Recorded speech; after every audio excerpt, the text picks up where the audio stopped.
بسم الله الرحمن الرحيم الحمد لله رب العالمين والصلاة والسلام على سيدنا محمد وعلى آله وصحبه وسلم اللهم علمنا ما جهلنا وذكرنا ما نسينا وزدنا علما ونعوذ بك من حال أهل النار ونسأل الله تعالى أن يجعل نياتنا خالصة لوجهه الكريم. Les louanges sont pour Dieu, le Seigneur des mondes. On demande à Dieu qu'il honore et élève davantage en degré le grade de notre maître Muhammad et qu'il préserve sa communauté de ce qu'il craint pour elle. On demande à Dieu qu'il nous fasse apprendre ce que nous ignorons, qu'il nous fasse nous rappeler de ce que l'on oublie et qu'il fasse que nous soyons éloignés de l'état des gens de l'enfer et que nous ayons une intention sincère par recherche de son agrément. Hier, nous avons parlé de certains devoirs du cœur. Parmi eux, le premier, le principal, c'est que tout un chacun ait foi en Dieu, en ce qui est parvenu de Dieu, au messager de Dieu et en ce qui est parvenu du messager. Sallallahu alayhi wa sallam. Et cela est le devoir le plus éminent, le plus grand, le plus important pour tout un chacun. Puis nous avons parlé de la sincérité, qui est le fait de faire un acte de bien, d'adoration, en ne recherchant de celui-ci que l'agrément de Dieu, sans rechercher l'éloge ou le soutien d'autres que Dieu. Puis nous avons parlé aussi du fait de regretter les péchés qui comptent parmi les devoirs du cœur et du repentir et de ses conditions, ainsi que de se fier à Dieu. Et donc, parmi les devoirs du cœur, il y a se surveiller pour Allah. Parmi les devoirs du cœur, il y a se surveiller pour Allah. Et la signification de se surveiller, c'est maintenir présente la crainte de Allah Ta'ala par le cœur. Et ce, en se gardant de ce qu'il a interdit et en se gardant de l'insouciance, de la négligence qui mène à ne pas accomplir ce qu'il a rendu obligatoire. Et il est un devoir pour celui qui est responsable, mukallaf, et comme on l'a vu aussi hier, la personne responsable c'est qui ? C'est celui qui est pubère, qui est saint d'esprit et à qui est parvenu l'appel à l'islam. Il est un devoir pour celui donc qui est responsable, dès qu'il devient responsable, de faire l'intention et de prendre ferme résolution d'accomplir tout ce que Dieu lui a rendu obligatoire comme accomplissement de devoirs et abandon des interdits. Allah Ta'ala a dit dans sourate Ali Imran, ayah 175, ce dont nous comprenons, ne les craignez pas et craignez-moi si vous êtes croyants. Et donc, on comprend de ce devoir éminent que tout un chacun, dès lors qu'il devient responsable, il se doit de prendre comme ferme résolution dans son cœur d'accomplir tout ce que Dieu lui a ordonné, tout ce que Dieu lui a rendu obligatoire et d'éviter tout ce que Dieu lui a interdit. Parmi les devoirs, il y a le fait de se satisfaire de Dieu dans le sens de se soumettre à lui et de délaisser toute forme d'objection. Il est un devoir pour la personne qui est responsable d'être satisfait de Dieu, c'est-à-dire qu'il n'émette pas d'objection envers Dieu ni par le cœur, ni par la parole, ni en son fort intérieur, ni en son apparence, concernant sa volonté et sa prédestination. Ainsi, on se satisfait de Allah tabaraka wa ta'ala au sujet de sa prédestination du bien et du mal, de l'agréable et du désagréable, de la satisfaction et de la tristesse, du bien-être et de la douleur, tout en faisant la part des choses dans ce que Allah a voulu et prédestiné. En effet, ce qui est voulu et prédestiné fait partie soit de ce que Allah agrée, soit de ce que Allah n'agrée pas. Car certes, c'est Allah qui crée toutes choses.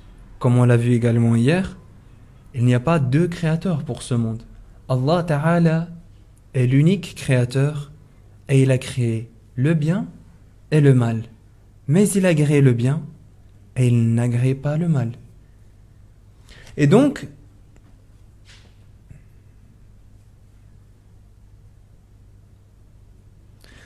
ce qui est voulu et prédestiné fait partie soit de ce que Allah agrée, soit de ce que Allah n'agrée pas.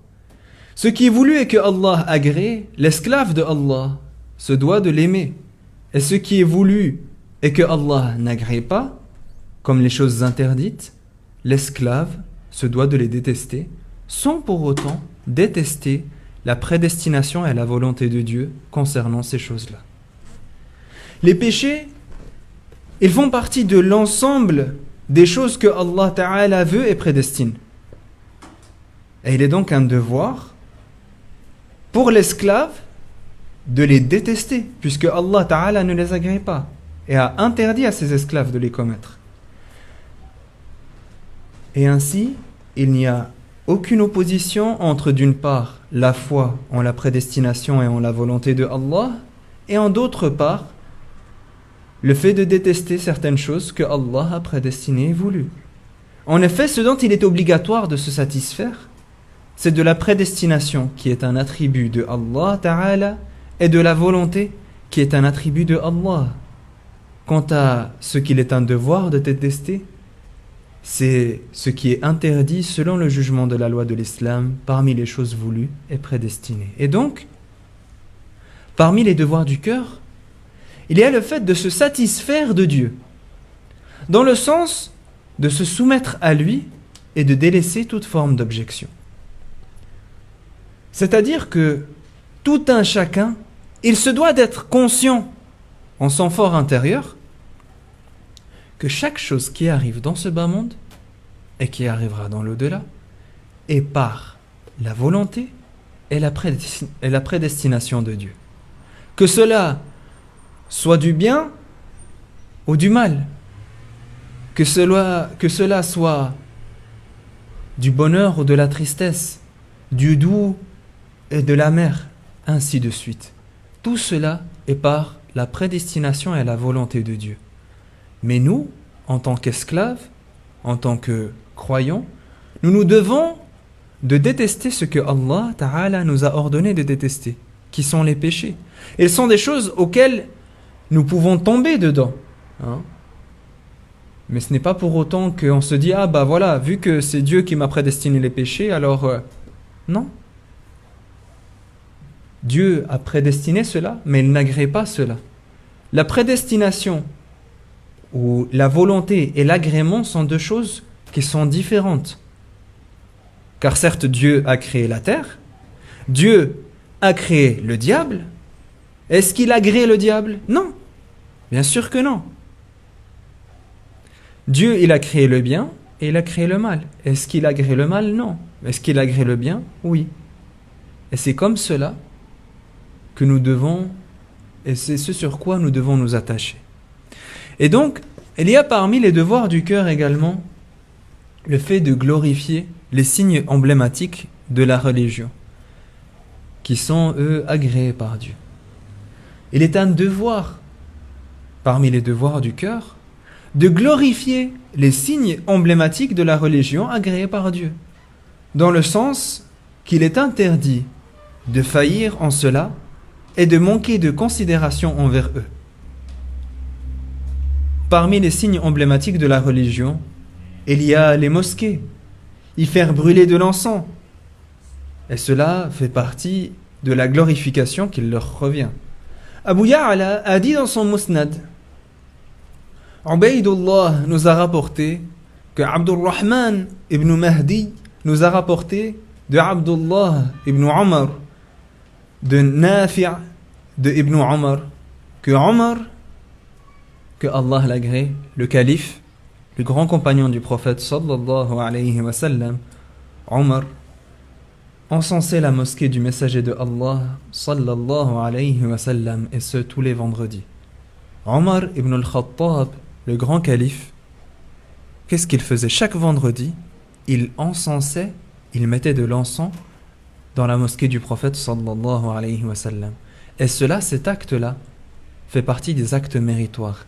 Et donc, comme j'ai dit tout à l'heure, parmi les devoirs du cœur, il y a le fait de glorifier les signes emblématiques de la religion.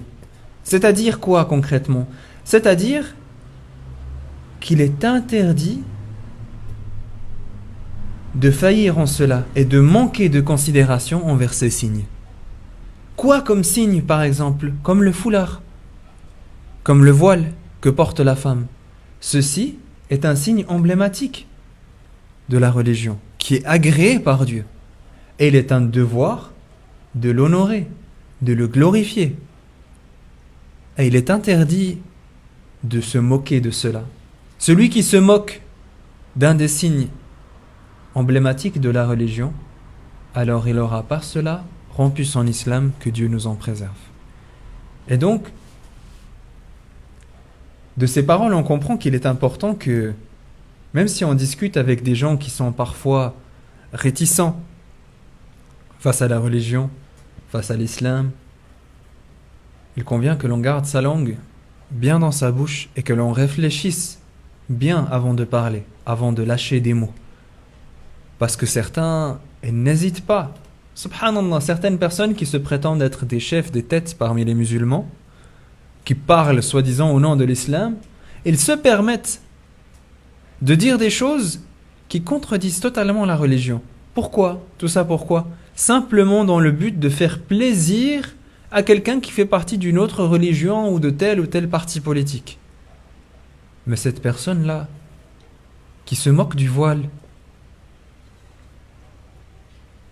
ou qui se moque des mosquées, qui rabaisse les mosquées, ou ce genre de choses, simplement pour faire plaisir à l'autre, cette personne-là, il aura tout perdu. Comme on a vu aussi hier, qu'est-ce que la mécréance, l'apostasie? C'est la rupture de l'islam. Et qu'est-ce qu'elle engendre?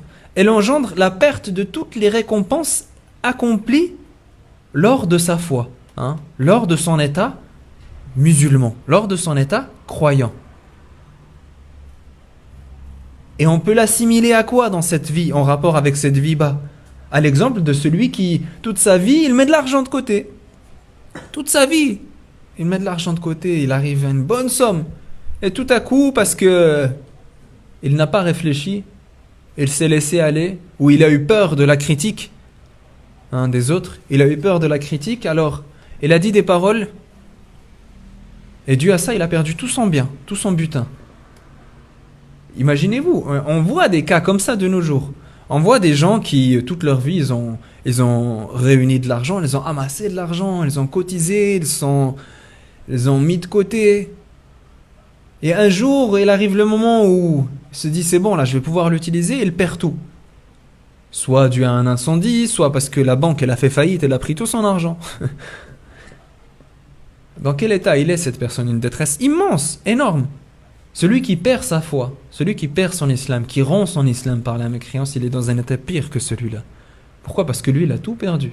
Et il a gardé en plus de cela tous les péchés. Que Dieu nous en préserve. Certes, il peut revenir à l'islam. Mais il faut encore que lui, il sache comment faire. Et il faut encore que lui, il sache que il est sorti de l'islam par ses paroles. Et certes, l'ignorance dans la religion, elle n'est pas une excuse pour la personne. Dans certains cas bien précis, oui, il y a des excuses religieuses, des portes de sortie. Dans certains cas précis, mais pas dans n'importe quel cas. Pourquoi? Parce que sinon, dans ce cas-là, l'ignorance, elle serait meilleure que la science. Si la personne qui ne connaît pas le jugement, il a fait du mal, et on lui dit ça c'est mal, puis lui il te répond je savais pas. Est-ce que pour autant on lui dit ah bah alors c'est pas mal? Non. On lui dit c'est quand même du mal ce que tu as fait. Tu dois le savoir. Tu dois l'apprendre. Ici, dans ces pays-là, si on enfreint la loi, les lois en vigueur, par exemple, une personne, elle roule à 160 au lieu de 80. Il se fait retirer le permis, peut-être il risque la prison. Qu'est-ce qu'il va dire au juge? Il va dire mais moi je savais pas. Est-ce que le juge, il va lui dire, on t'excuse, c'est bon, tu savais pas, c'est rien? Non. Ils vont lui dire, toute personne ou personne n'est censé ignorer la loi. D'autant plus pour l'islam, personne n'est censé ignorer la loi. Et encore plus dans ce type de jugement-là, le jugement qui rompt l'islam de la personne. Car avec ceci, si lui il tombe dedans, il perd tout. Que Dieu nous en préserve. Et donc, il est un devoir parmi les devoirs du cœur de glorifier les signes de la religion agréée par Dieu. Et parmi eux, parmi les devoirs du cœur, il y a également remercier Dieu pour ses bienfaits, dans le sens de s'abstenir de les utiliser dans le péché. Le remerciement, il est de deux sortes. Un remerciement qui est obligatoire et un remerciement qui est recommandé.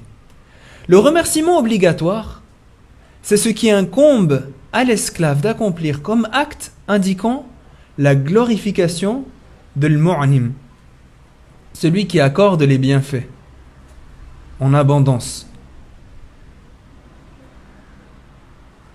Et la désobéissance envers Allah tabaraka wa ta'ala, et en abandonnant la désobéissance envers Allah tabaraka wa ta'ala. Et c'est cela le remerciement qui a été rendu obligatoire pour l'esclave. Donc, le remerciement obligatoire, c'est quoi? C'est le fait d'accomplir ce que Dieu nous a ordonné de faire et d'éviter ce qu'il nous a interdit de faire en l'abandonnant. Ça, c'est le remerciement qui est obligatoire, qui incombe à tout un chacun. Par conséquent, si quelqu'un il préserve son cœur, ses organes, et ce que Allah lui a accordé comme bienfait, s'il se préserve d'utiliser quoi que ce soit de cela dans la désobéissance à Allah, c'est lui l'esclave reconnaissant. Et par la suite, s'il se maintient là-dessus, il est nommé Shakur. On comprend d'une ayah dans Surat Saba, ayah 13, ce qui signifie « Et peu parmi mes esclaves se maintiennent dans le remerciement ». En effet, les esclaves qu'on nomme Shakur sont moins nombreux que ceux qui sont Shakir, et dont le degré est en deçà du leur. D'autre part, le remerciement qui est recommandé, c'est la louange à Allah par la langue, qui indique qu'il est celui qui fait grâce à ses esclaves des bienfaits qu'il leur accorde et qu'ils ne peuvent énumérer. Dans la loi, on emploie aussi le mot remerciement pour désigner les actes de reconnaissance envers les esclaves, les uns envers les autres, envers qui a été bienfaisant. Et donc, comme on a dit, parmi les devoirs du cœur, il y a remercier Allah pour les bienfaits qu'il nous a accordés. Il y a deux types de remerciements. Le remerciement qui est obligatoire et un remerciement qui est recommandé. Le remerciement obligatoire, c'est le fait de ne pas utiliser les bienfaits que Dieu nous a accordés dans ce qu'il nous a interdit et de faire ce qu'il nous a ordonné de faire. Et le remerciement recommandé, c'est que la personne, il loue Dieu par sa langue et qu'il accomplisse les actes surérogatoires afin de remercier Dieu pour les bienfaits qu'il lui octroie, encore plus que ce qu'il doit. Et donc, celui-ci, cette personne qui persiste dans le remerciement qui est recommandé, dans le fait de faire les actes surérogatoires, celui-ci pourra atteindre le degré de Shakur, qui est un haut degré selon le jugement de Dieu. Parmi les devoirs du cœur, il y a également le fait de patienter pour accomplir ce que Allah a rendu obligatoire et de patienter pour éviter ce que Allah Ta'ala a interdit et de patienter en endurant les choses par lesquelles Allah t'a éprouvé. La patience, c'est contenir son âme et la contraindre à supporter ce qu'elle réprouve ou à se détacher de ce qu'elle désire. Ainsi, la patience, qui est obligatoire pour la personne responsable, consiste en quoi? Elle consiste à persévérer dans l'accomplissement de ce que Dieu nous a rendu obligatoire comme acte d'obéissance. À patienter pour ne pas faire ce que Dieu a interdit, c'est-à-dire qu'il empêche son âme de commettre ce que Dieu a interdit. Et c'est cette patience-là qui est la plus difficile. Elle consiste également à endurer ce par quoi Allah t'a éprouvé, dans le sens de ne pas émettre d'objection contre Dieu, ni de s'engager dans ce qu'il a interdit à cause d'un malheur. Car certes, beaucoup de gens, lorsqu'ils sont éprouvés, lorsque les épreuves elles s'abattent sur eux, ils se laissent aller. Il aura alors délaissé une des sortes de la patience. Parmi les devoirs du cœur, il y a le fait de patienter, d'avoir la patience. Qu'est-ce que la patience ici? C'est le fait de patienter dans le fait d'accomplir ce que Dieu a rendu obligatoire. Elle nécessite une certaine patience. Qu'est-ce que la définition de la patience? C'est le fait de contraindre son âme, de la contraindre à supporter ce qu'elle réprouve ou à se détacher de ce qu'elle désire. Car pas tout un chacun, il est attaché nécessairement à accomplir les actes obligatoires. En général, qu'est-ce que l'âme penche? Où est-ce que l'âme penche? Elle penche vers le fait de délaisser cela. Pourquoi? Parce qu'elle emmagasine une certaine fatigue à accomplir tel ou tel acte d'adoration. Et donc, il se doit de patienter dans quel sens? Dans le sens de se détacher de ce qu'elle désire pour accomplir ce que Dieu lui a ordonné de faire. Et il se doit de patienter également dans le fait de délaisser ce que Dieu lui a interdit. Et cette patience-là, elle est plus dure. Pourquoi? Parce qu'en général, les péchés, ils sont quelque chose qui attire l'âme, quelque chose qui sont faciles pour la personne. La perche est tendue. Et peu importe où la personne se trouve. Certains gens, ils croient que s'ils vont aller vivre dans un pays peut-être islamique, ils se disent « Ah, mais je serai moins tenté par les interdictions. » Non, non. Il y a de l'interdit là-bas aussi, également. La première chose à combattre dans ce genre de cas, c'est soi-même. La première chose à renforcer, c'est soi-même. C'est de savoir être endurant. Et donc, il y a parmi les sortes de la patience également le fait de patienter en endurant les choses par lesquelles Dieu nous éprouve. Elle consiste en quoi? Elle consiste à patienter lorsque l'épreuve nous tombe dessus. À ne pas, à cause de cette épreuve-là, tomber dans le péché, se laisser aller à commettre le péché, ou pire encore, à commettre l'apostasie. Malheureusement, nous sommes dans une époque où beaucoup de gens, dû à l'épreuve, parfois même très petite, ils se laissent aller, se disent « Subhanallah, c'est trop dur, je n'arrive pas à supporter ». Alors ils cherchent un échappatoire pour soi-disant patienter plus sur cette épreuve. Mais qu'est-ce qu'il fait? Il va en direction de l'interdit. Il consomme peut-être une chose interdite afin d'oublier cette difficulté. Cette personne-là, en réalité, il n'aura pas patienté. Il se sera perdu encore plus. On se doit de se rappeler à chaque instant que ce bas monde, il a une fin. Il va s'arrêter. Un jour, un homme qui compte parmi les rois, qui était un roi ou un gouverneur, il demanda à un sage, il l'appela vers lui, un homme qui avait beaucoup de sagesse, d'intelligence, et lui dit « Ô toi, le sage, j'aimerais que tu me fasses une bague et que tu inscrives dans cette bague quelque chose, de sorte que si moi je regarde cette bague, si je suis triste, alors je deviendrai heureux. Et si je suis heureux, alors je deviendrai triste. » Subhanallah. Il lui demande de faire écrire sur une bague quelque chose que si il est heureux, il devient triste. Et que s'il est triste, il devient heureux. Alors cet homme, qu'est-ce qu'il a fait? il a fait inscrire sur cette bague des mots. Et il a donné cette bague à ce roi, ou ce gouverneur. Puis lorsqu'il prit cette bague, il lut ce qu'il y avait sur cette bague. Et il était écrit dessus, ce moment va passer. C'est quelque chose de simple. Quelque chose qui est léger. Hein. Tout le monde, il est conscient de ça. On est tous conscients que de toute façon, ce moment, il va passer.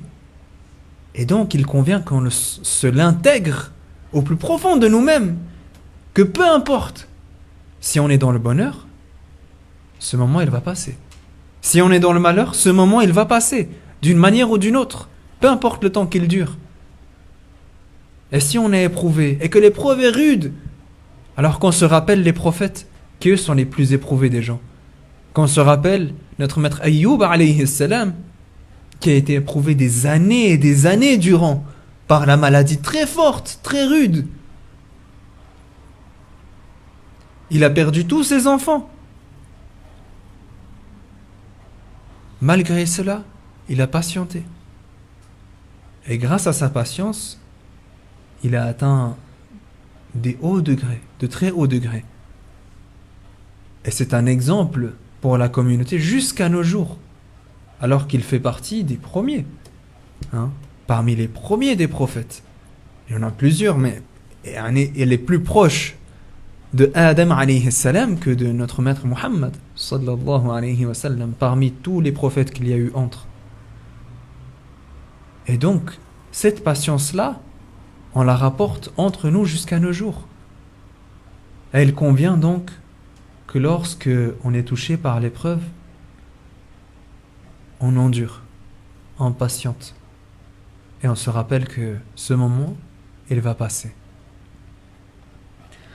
Parmi les devoirs du cœur, il y a détester le diable. Il est un devoir pour les personnes qui sont responsables, mukallaf. Et vous avez remarqué ici, à chaque fois on cite, il est un devoir pour les personnes qui sont responsables. Hein. Pourquoi ? La personne responsable, comme on a dit, c'est celui qui est pubère, saint d'esprit, à qui est parvenu l'appel à l'islam. C'est-à-dire que si lui, avant d'être pubère par exemple, il n'a pas eu présent dans son cœur l'un de ces devoirs-là, alors il ne sera pas inscrit sur lui le péché. Hein. Ça ne veut pas dire que c'est bien ce qu'il fait quand on le laisse, si on a connaissance de cela. Non, on le corrige, on lui montre ce qui est bien, on lui apprend. C'est pas comme certains ils font, ils savent que leurs enfants ils sont pas responsables, qu'il n'y a pas de péché qui sont notés sur eux, alors elle se dit ah c'est bon, je peux lui faire plaisir soi-disant à mon fils, il va manger la nourriture haram, on va aller McDo c'est pas halal, hein? Mais mon fils il mange, il a pas de péché. Oui mais lui il paye pour ça. Et donc il tombe dans le péché en achetant ces choses. Donc comme on a dit ici, on cite à chaque fois, il est un devoir pour les personnes qui sont responsables. Pourquoi ? Parce que la personne qui est en deçà de la responsabilité, qui n'est pas considérée comme responsable, il n'est pas notifié sur lui un péché.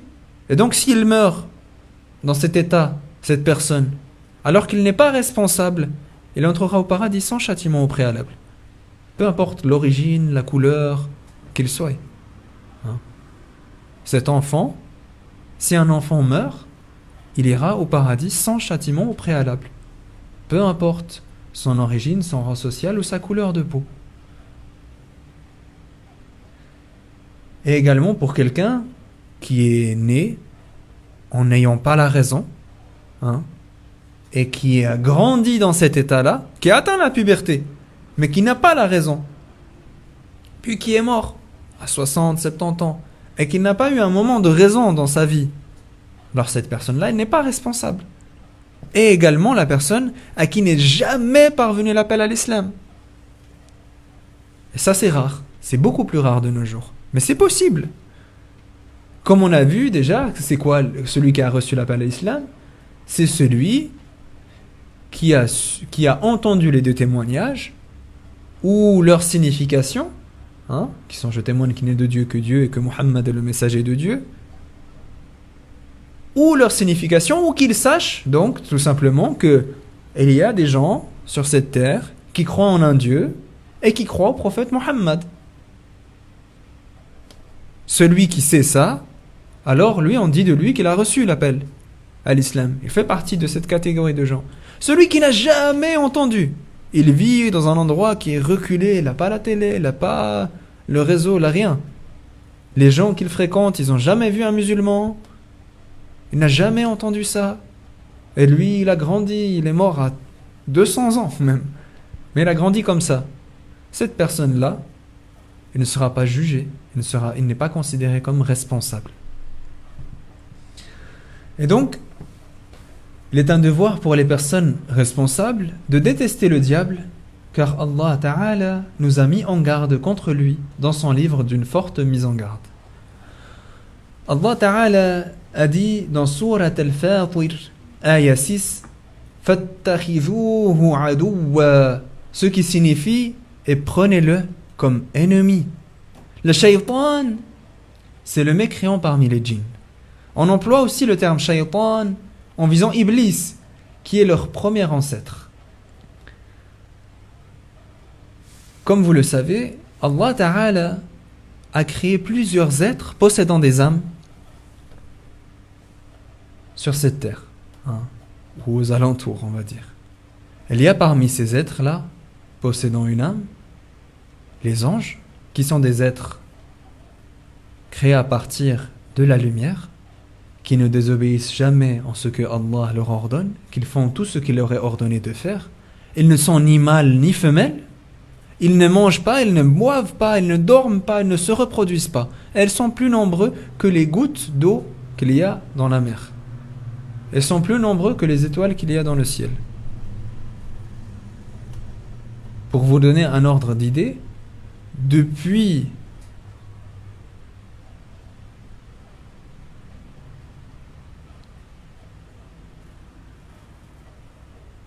j'ai un doute, Inch'Allah, ça reviendra. Et donc, ces anges sont des êtres dotés d'une âme, qui obéissent tout le temps à Allah, en ce qu'il leur ordonne de faire. Et il y a aussi parmi les êtres ayant une âme, possédant une âme, les humains, que l'on connaît. Et il y a parmi eux les animaux, qui eux ne seront pas jugés au jour du jugement, qui n'auront pas plutôt de demeure finale, ils n'iront ni au paradis ni en enfer. Il y aura un jugement sur eux, comme par exemple le bélier qui a donné un coup de corne à l'autre. Au jour du jugement, celui qui a reçu le coup de corne, il le rendra. Pourquoi? Dans quel but cela? Dans le but de montrer la justice de Dieu.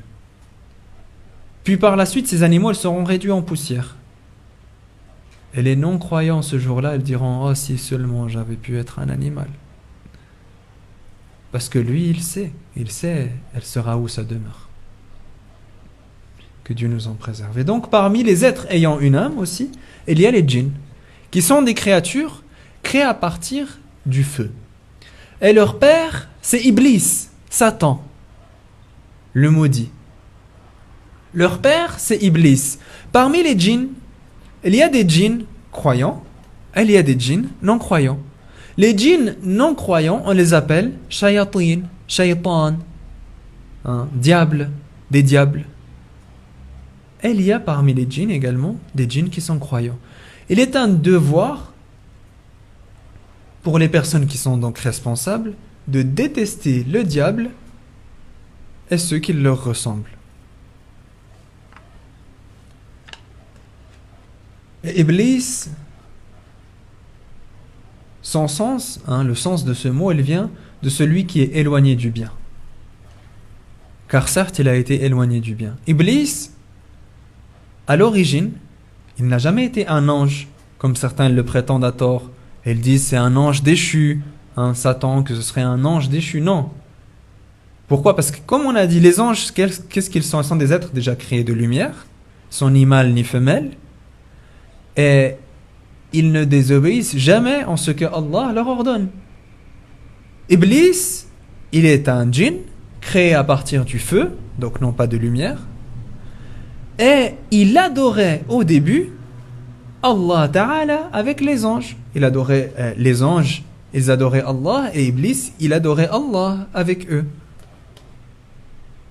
Puis, lors de la création de notre maître Adam alayhi salam, le premier des humains et le premier des prophètes également, Allah Ta'ala ordonna à eux tous de se prosterner pour saluer Adam alayhi salam en signe de salutation. Hein. Car ça, c'était quelque chose qui était permis à leur époque. Pas comme à notre époque. À notre époque, il n'est pas permis qu'on se prosterne pour quelqu'un afin de le saluer. On ne se prosterne pas, sauf pour Dieu. Celui qui se prosterne pour quelqu'un d'autre, il aura commis un péché. C'est interdit dans cette loi. Mais à leur époque, c'était permis et Allah leur a ordonné de se prosterner pour Adam alayhi salam en signe de salutation. Ils se sont tous prosternés, car comme on sait, les anges adorent Allah, ils obéissent à Allah en tout ce qu'il leur ordonne de faire et ils délaissent tout ce qu'il leur a interdit de faire. Mais Iblis, lui, il a objecté, il a refusé de se prosterner. Puis il s'est révolté contre l'ordre de Dieu. Et il a prétendu que lui était meilleur que Adam alayhi salam. Pourquoi? Parce qu'il disait, moi je suis créé à partir du feu et lui de terre. Je suis meilleur que lui. Depuis ce jour-là, Dieu a maudit Iblis. Dieu a maudit Iblis, c'est-à-dire qu'il l'a éloigné du bien. Il mécrut donc, Iblis, par son objection, il mécrut, puis il jura de faire tomber le plus de gens possible dans la mécréance avec lui. Et il vivra jusqu'au premier souffle du corps. Le premier souffle du corps qui sera donné par l'ange Israfil alayhi salam. Et ce sera la fin du monde. Et donc Iblis, il vit depuis ce moment-là et il vivra jusqu'à la fin du monde. Et donc ça vous laisse un ordre d'idée pour savoir combien de temps il a pu fréquenter les humains et quelles combines il a pu trouver afin d'éloigner les gens du bien. Elles sont très nombreuses. Et donc tout un chacun, lorsque il se démotive pour faire du bien, qu'il se remette bien en question, qu'il réfléchisse et qu'il se dise mais pourquoi je ne fais pas ça? Non, je ne vais pas me laisser tromper. Je vais faire du bien, Inch'Allah, et ça me sera profitable. Peut-être que je ne le verrai pas maintenant, mais l'important c'est que je le vois après. Parmi les devoirs du cœur, il y a le fait de détester les péchés.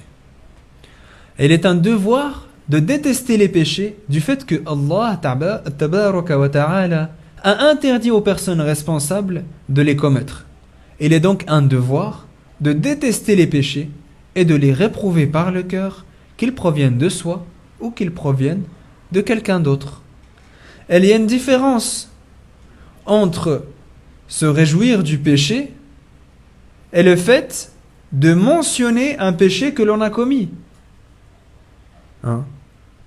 Ce n'est pas quelque chose de bien de mentionner ce que l'on a commis comme péché. Mais ce n'est pas parce que la personne mentionne qu'il a commis un péché que nécessairement il sera tombé dans l'interdit parce qu'il se serait soi-disant réjoui. Non, c'est différent. Il y a une différence là-dedans. Le fait de se réjouir du péché, qu'il provienne de soi-même ou d'autrui, c'est quelque chose qui est interdit religieusement et qui compte parmi les péchés. Et donc, il est un devoir pour tout un chacun qu'il déteste tous les péchés. Et celui donc qui ne déteste pas les péchés, par exemple, il voit le péché en face de lui, et il ne le déteste pas, il sera tombé dans le péché par cela. Et c'est parmi les raisons qui font que on voit de nos jours, la plupart des cœurs, ils sont morts. La plupart des cœurs, ils sont morts. Pourquoi? Parce qu'ils sont touchés par ce qu'il y a aux alentours.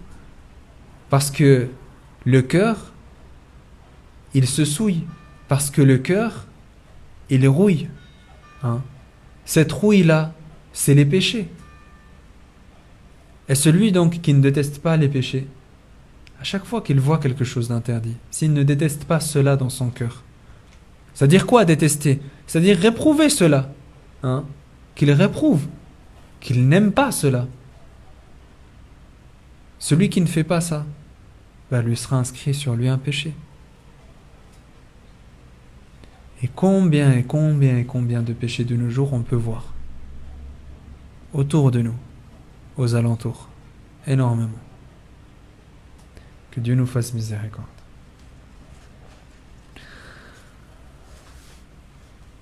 Et on va terminer donc par cela. Parmi les devoirs du cœur, il y a également aimer Allah et aimer sa parole, aimer son messager, les compagnons et les proches du prophète alayhi salatu wassalam, ainsi que les vertueux. C'est un devoir pour la personne responsable d'aimer Allah Ta'ala en le glorifiant conformément à ce qui est digne de lui et d'aimer sa parole en ayant foi en elle et d'aimer son messager Muhammad sallallahu alayhi wa sallam en le glorifiant comme il se doit. Et c'est un devoir d'aimer tous ses frères prophètes. Et donc, il convient ici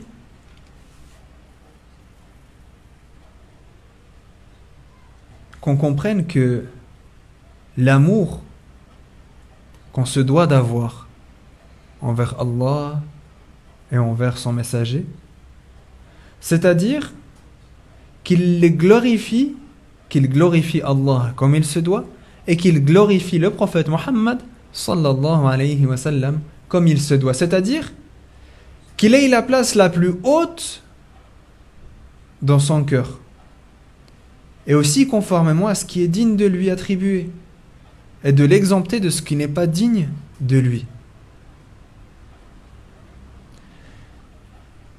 La perfection dans cet amour, dans l'amour envers Dieu et envers son prophète, elle consiste à suivre la loi de Dieu en observant les ordres de cette loi et en évitant ses interdits. Et il est donc un devoir, comme j'ai dit, de glorifier Allah et son prophète plus que tout autre. Et concernant l'amour, dans le sens du penchant, pour que la personne atteigne, concernant le penchant qu'il a pour quelqu'un, par exemple, hein, il n'est pas similaire, il n'est pas semblable. Ici, pour que la personne atteigne un degré d'amour parfait pour Allah et pour son messager, il se doit d'accomplir ce que Dieu lui interdit et d'éviter ce qu'il lui a d'accomplir ce que Dieu lui a ordonné de faire et d'éviter ce que Dieu lui a interdit. Mais si lui il a simplement un penchant plus grand, par exemple, pour ses biens, parce que lui il est faible, hein? Il a un penchant plus grand pour ses biens. Il est faible, son cœur, il est attaché à cette dunya. Ça n'a pas d'incidence. Tant que il ne fait pas prévaloir, tant que il se maintient sur le fait, tant qu'il se maintient sur l'islam. Tandis que si lui, il aime quelque chose de plus que Allah et que son messager, dans le sens qu'il les glorifie, hein, qu'il les glorifie plus que Dieu, alors dans ce cas-là, lui, il aura mécru. Est-ce que c'est clair cette petite différence, hein? La personne, il y a une différence entre l'amour qui est cité ici. L'amour envers Allah, c'est le fait de glorifier Allah comme il se doit, en l'exemptant de ce qui est impossible à son sujet, en lui attribuant ce qui est digne de lui. D'accord? Et ça, c'est l'amour envers Allah. Et le fait de suivre ce qu'il nous a ordonné et d'éviter ce qu'il nous a interdit. Pour le prophète, le fait d'aimer le prophète, c'est le fait de le glorifier comme il se doit, en lui attribuant ce qui est digne de lui attribuer, en l'exemptant de ce qui est indigne de lui attribuer, et pour que son amour soit complet envers le prophète, c'est en accomplissant ce qu'il nous a montré et en évitant ce qu'il nous a poussé à éviter. Et cette personne-là, on dira de lui qu'il aime réellement le prophète sallallahu alayhi wa sallam. et qu'il aime réellement Allah. C'est pas simplement le fait de dire Habibi Muhammad, ana uhibbuk. Ça ne suffit pas de dire juste je t'aime, ô prophète de Dieu. Hein? Parce que la langue, elle peut bouger beaucoup. Elle peut dire beaucoup de mots. Mais l'important, c'est ce que lui, il fait de cet amour. Et l'amour, comme j'ai dit, envers Allah, c'est le fait de le glorifier et le fait de suivre ce qu'il nous a ordonné de faire. Et l'amour envers le prophète, c'est le fait de le glorifier, de suivre ce qu'il nous a ordonné de faire et d'éviter ce qu'il nous a interdit de faire. Tandis que le penchant que la personne peut avoir, par exemple, lui, en réalité, il est plus attiré par les biens matériels que par le fait de suivre l'islam, de suivre la charte. Il se dit, voilà, il y a moyen de se faire de l'argent ici, alors que malgré le fait que ce soit interdit, et il va quand même là-dedans. Lui, il a ce penchant vers ça. Est-ce qu'on dit de lui, il a mécru, il a aimé ça plus que... Non, c'est différent, ça n'a pas c'est pas le même sens. On parle là d'un penchant qui est plus d'un côté que de l'autre. Et celui qui mettrait quelqu'un, qui glorifierait quelque chose comme il se doit de glorifier Allah, alors certes, lui, il a fait de l'association, il a mécru. Mais ce n'est pas le cas de la majorité des gens. Et donc, Allah Ta'ala dit dans son livre honoré, قُلْ إِن كُنْتُمْ تُحِبُّونَ اللَّهَ فَاتَّبِعُونِي يُحْبِبْكُمُ اللَّهُ. Ce qui a pour sens dit, si vous aimez Allah, alors suivez-moi, vous aurez l'agrément de Allah. La signification également de l'amour envers les compagnons, c'est le fait de les honorer parce que ce sont eux qui ont fait vaincre la religion, et notamment les premiers d'entre eux parmi les émigrants et les partisans. Et d'autre part, cela signifie qu'il est un devoir de les aimer dans l'ensemble. Et cela ne veut pas dire qu'il est un devoir d'aimer chaque individu d'entre eux à titre personnel. Car il est possible car ils n'ont pas tous le même degré. Quand on dit on se doit d'aimer les compagnons, c'est-à-dire dans leur ensemble, dans leur globalité, et pas nécessairement chacun au cas par cas. Dans leur globalité. Parce qu'il y a parmi les compagnons des gens qui étaient des grands pécheurs, qui sont morts en étant grands pécheurs. Des gens desquels le prophète alayhi salatu wassalam, a dit de eux, ils iront en enfer. Ils seront châtiés un certain temps. Est-ce qu'on dit de eux qu'on aime comment ils sont? Non. Quand on dit on aime les compagnons, c'est-à-dire dans leur ensemble. Et on se doit également d'aimer les proches. Si on vise par al-al, ce terme-là, si on vise le terme de tous ceux qui ont suivi le prophète en étant pieux, il est un devoir de les aimer, car ils lui ont obéi d'une manière qui est complète. Et si on vise par le terme al-al, les proches du prophète, c'est-à-dire ses épouses, ou les proches parents croyants, l'obligation de les aimer vient de la grâce dont ils ont été spécifiés par Dieu. Et donc, il est d'autre part également un devoir d'aimer dans leur ensemble les vertueux parmi les esclaves de Allah. En d'autres termes, il est un devoir pour tout un chacun d'aimer ce que Allah agrée pour les esclaves et de détester ce que Allah n'agrée pas pour ses esclaves. Que Dieu nous accorde de faire partie de ceux qui appliquent ce qu'ils apprennent et qui s'éloignent du mal. بارك الله فيكم وأحسن الله إليكم. نهلل ونصلي على النبي لا إله إلا الله